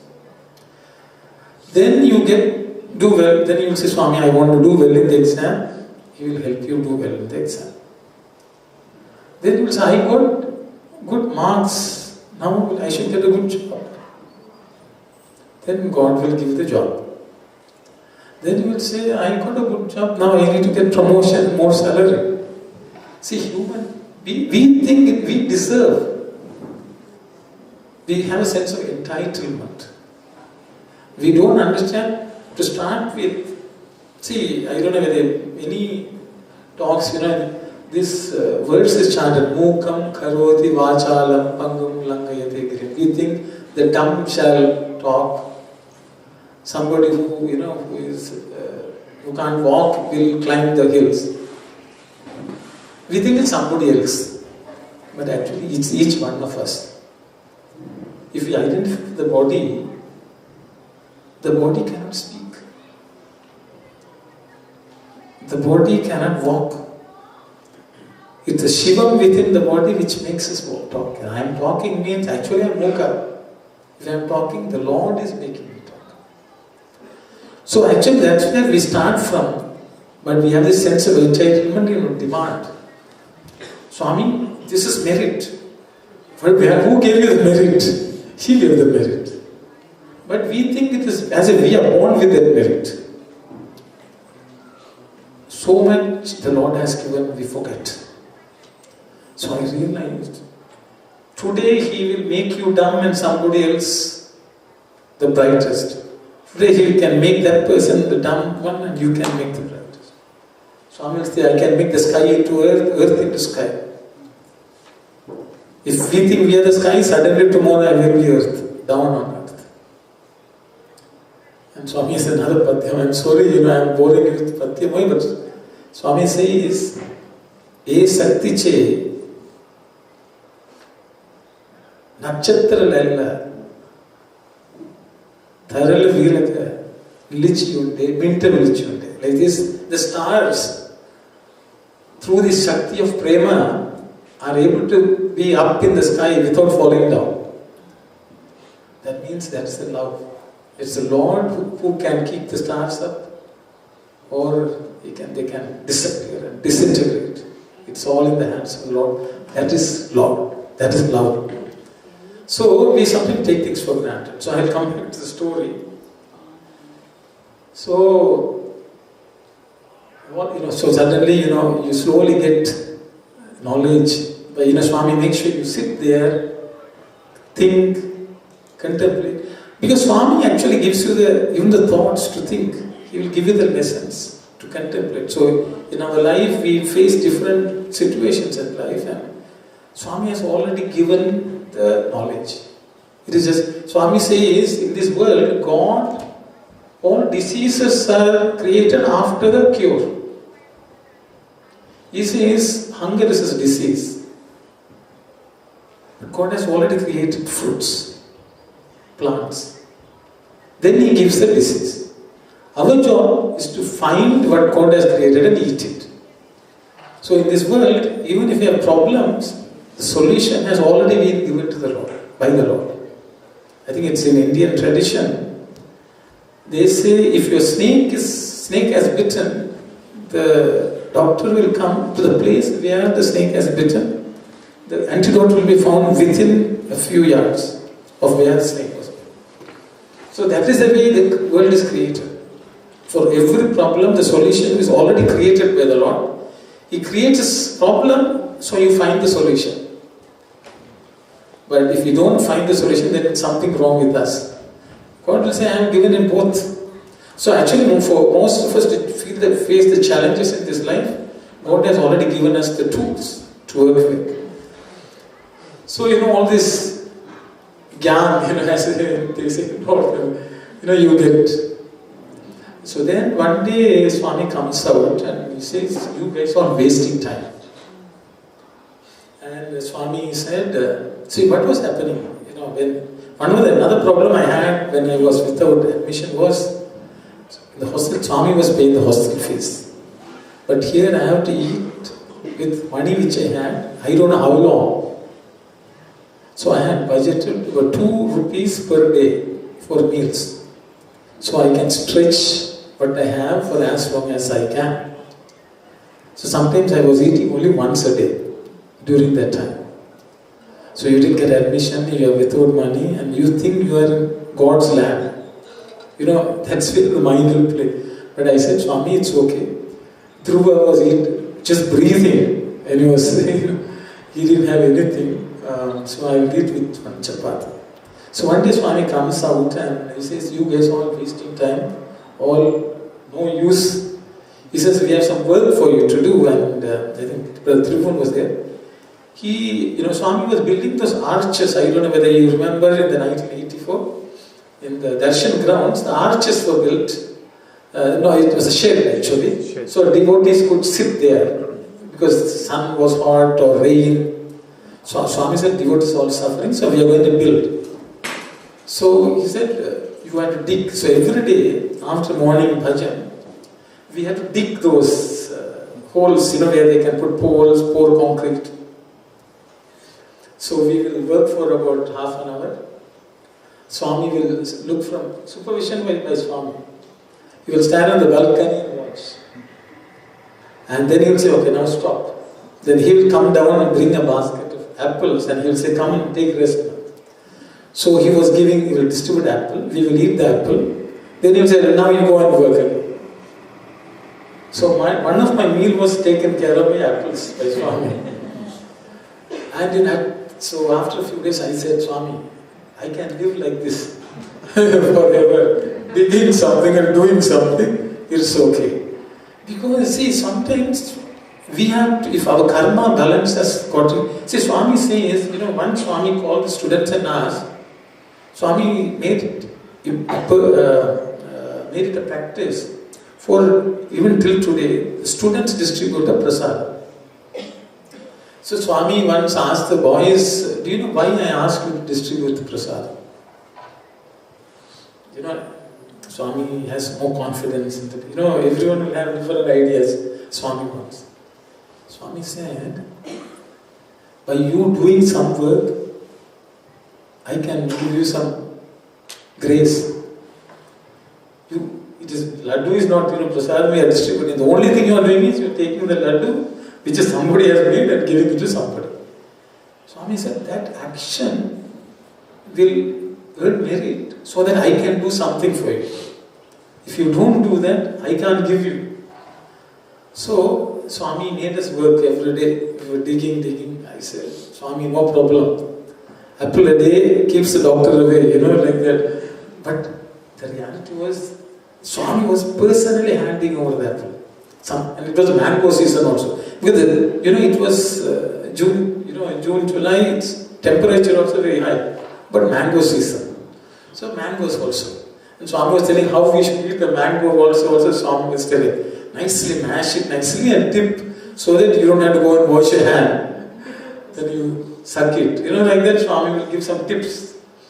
But it went on like this. I said, Swami, I don't need any seed. This is good enough. Then one day Swami comes out for darshan and he calls for the microphone, evening. And he gave a talk and he started talk with this padyam. And he said, there are many who come to me, but they are all interested in the world. They are not really interested in what I have come to give. They want worldly vidya. They are upset that they are not getting seat in the university program. But I have come here to teach Atma Vidya. Useless fellows, don't know what is important, what I can give and what they can give. Anyone who wants to enroll in this program of Atma Vidya, buy notebooks and take notes every day. Then your life is worth something. So, I thought that entire discourse was only for me. See, this Swami comes and sometimes he look like this. Every devotee feels, actually they look there only to look at them. This is everyone's experience. I am sure, see, I am talking to all of you who have thousands of, such experiences. But, at that time, you think the entire thing was only for me. That's the way I felt. Because one sentence Swami said, people didn't get university seat. So I thought it's good. So I said, Swami, okay, MCom, no need. At least elementary education normally will be beneficial. So I bought a notebook and every day I said, because we were staying in the old hostel, before the others come, we could sit in the front row. So I said, I forgot everything about MCom. I said, I am the front row. So I took notes. And Swami said, every day I am going to give talk. And I will also have test. I will check whether you know the answer. Okay, whether you have learned what I have taught. So I was fully prepared to impress Swami if at all he asked me a question. So this happened in 84 till today, he has never asked me a question. But then I realized, when Swami asks, he asks practical questions. In life, he will send the information and we will see, let me see whether he has learned the lesson. That's what I realized much later, after about 4 decades. But that time I was prepared. If suddenly, if Swami asks, others will look at you and you give the answer, you are happy. And Swami will say, Manchi, public acknowledgement. So I was series of talks. So this went on for about, Swami gave about 30 or discourses, about 27 discourses. One day Swami comes out for morning darshan. Suddenly Swami looks at me and says, hey, you're not attending classes? See, almost the first semester was done.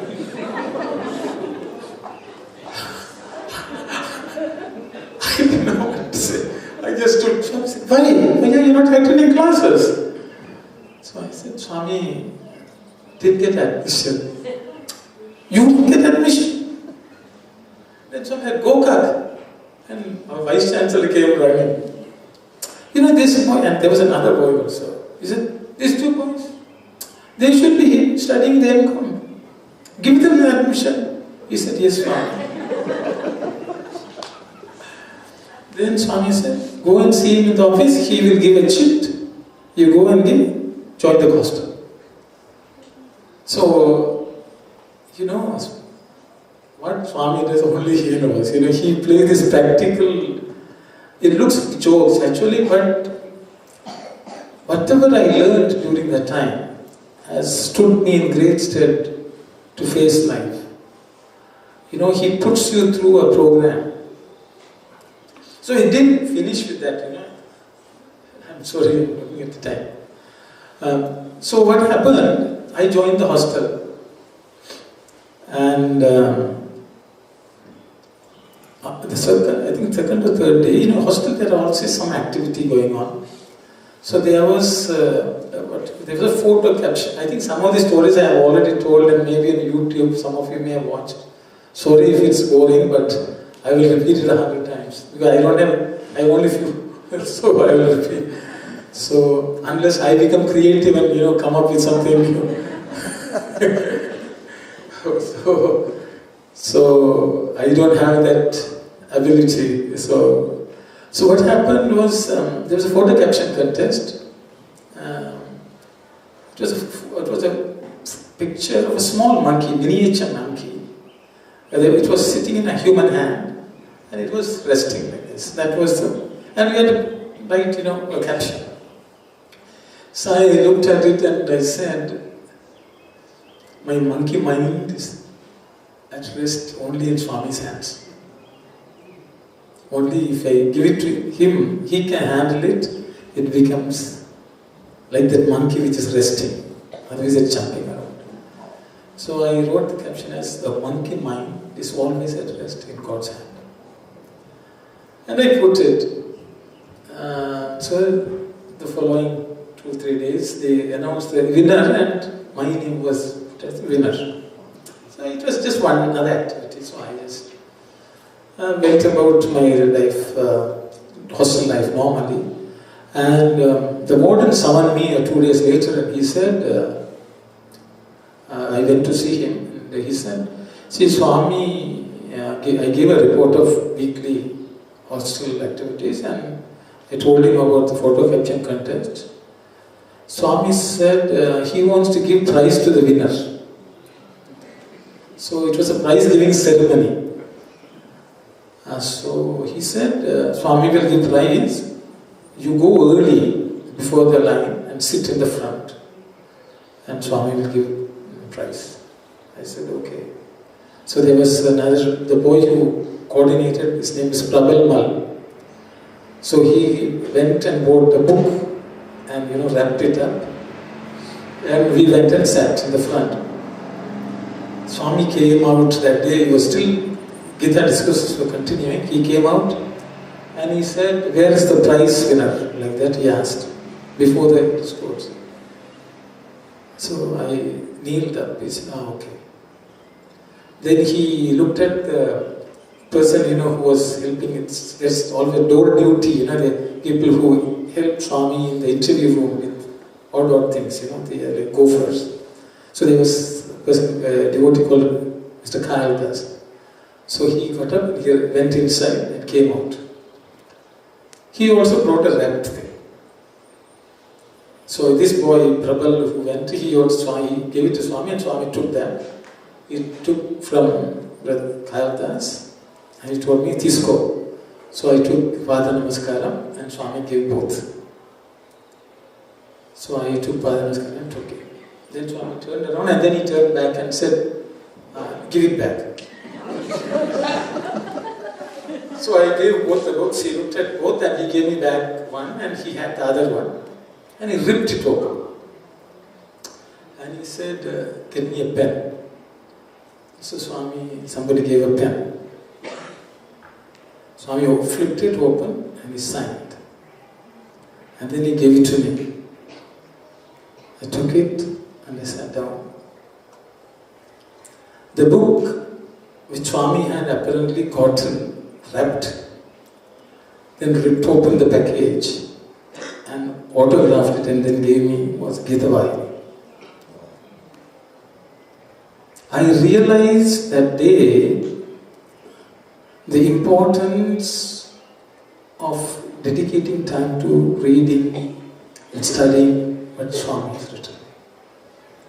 Swami took a lot of pains in driving home, So he has come to give us this knowledge of Atma Vidya. Yesterday also he was saying, I give you until you are ready to take what I have come to give. We ask for all only small things. And we forget most of what he gives. It is one of the debt which we have to pay. It's a rina of knowing Swami, to devote time, effort, not to just read, to study, contemplate Swami's literature. Seriously. That is what he has given, he has bountifully given. Whether people saw Swami physically or not, he has given. See, most of my experiences have been without direct talks, most of the times. But he drives home the lesson. And that is free to everyone. In receiving that gift of Swami, all of us are equal. It's equally available for all of us. So let's get and live forgetting that and never forget that. With that I will stop. Siren everyone.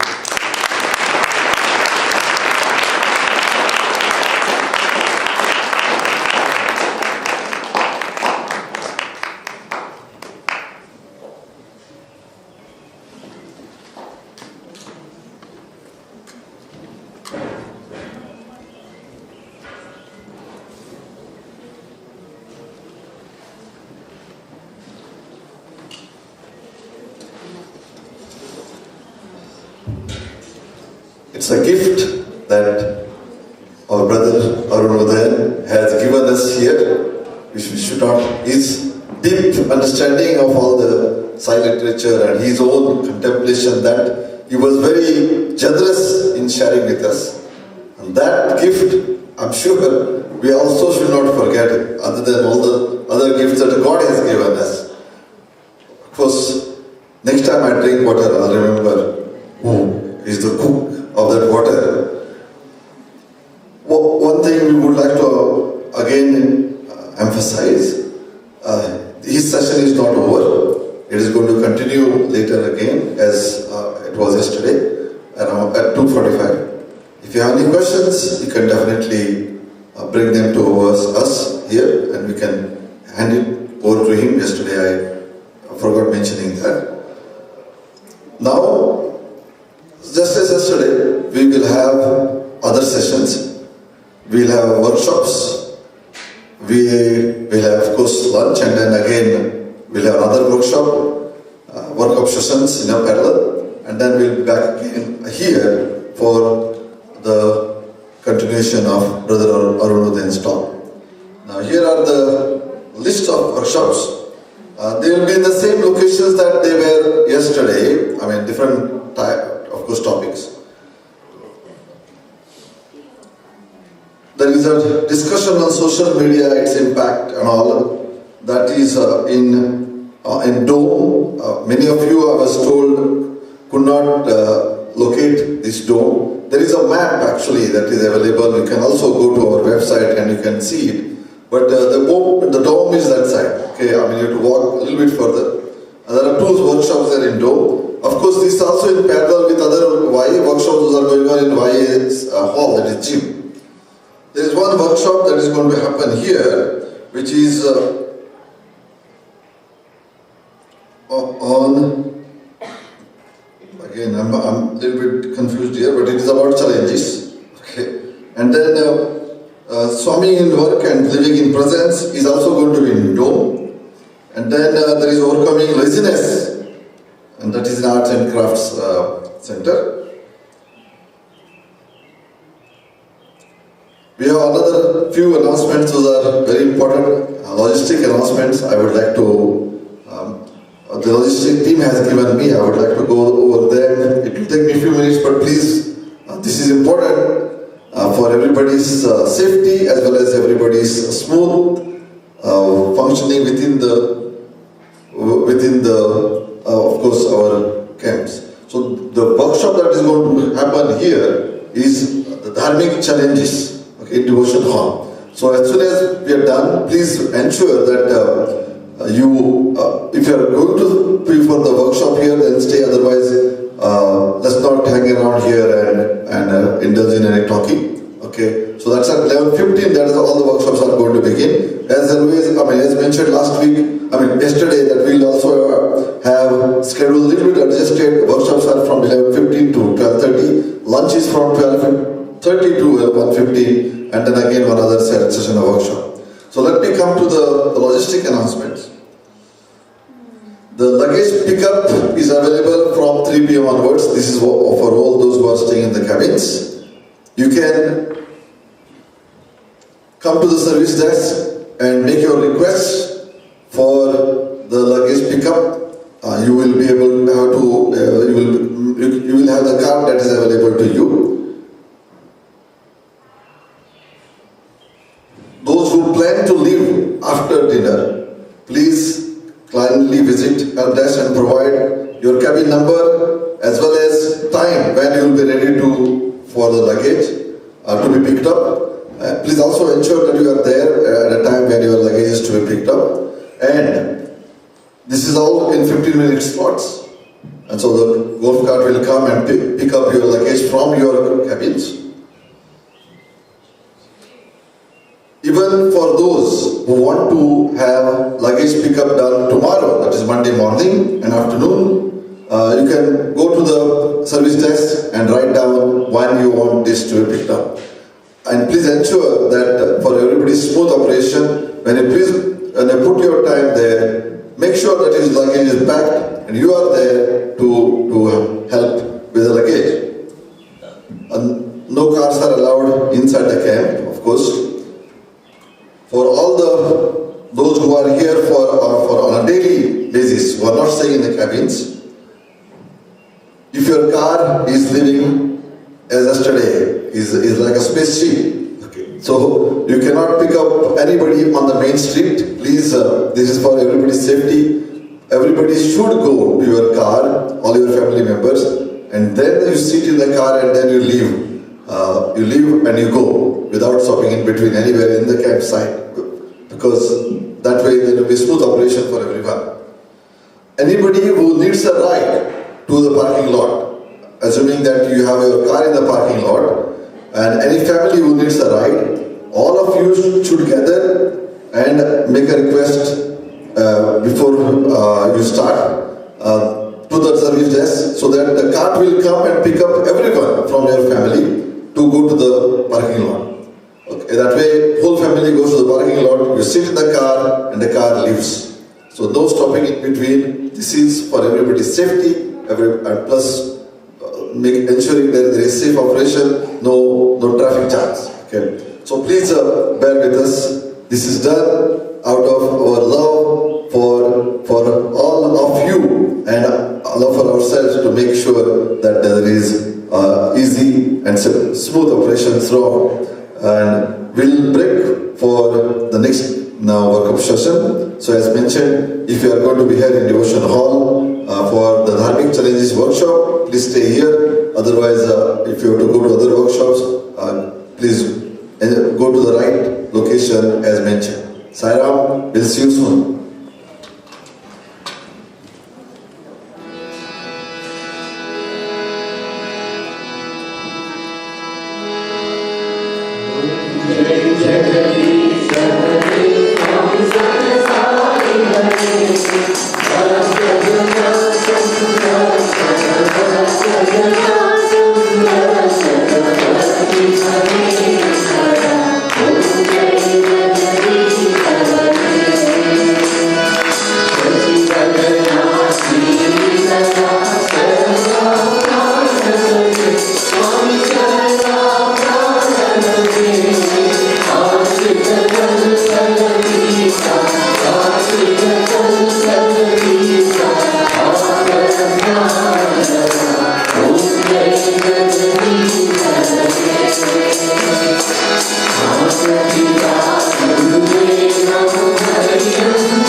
Jai Jai Guru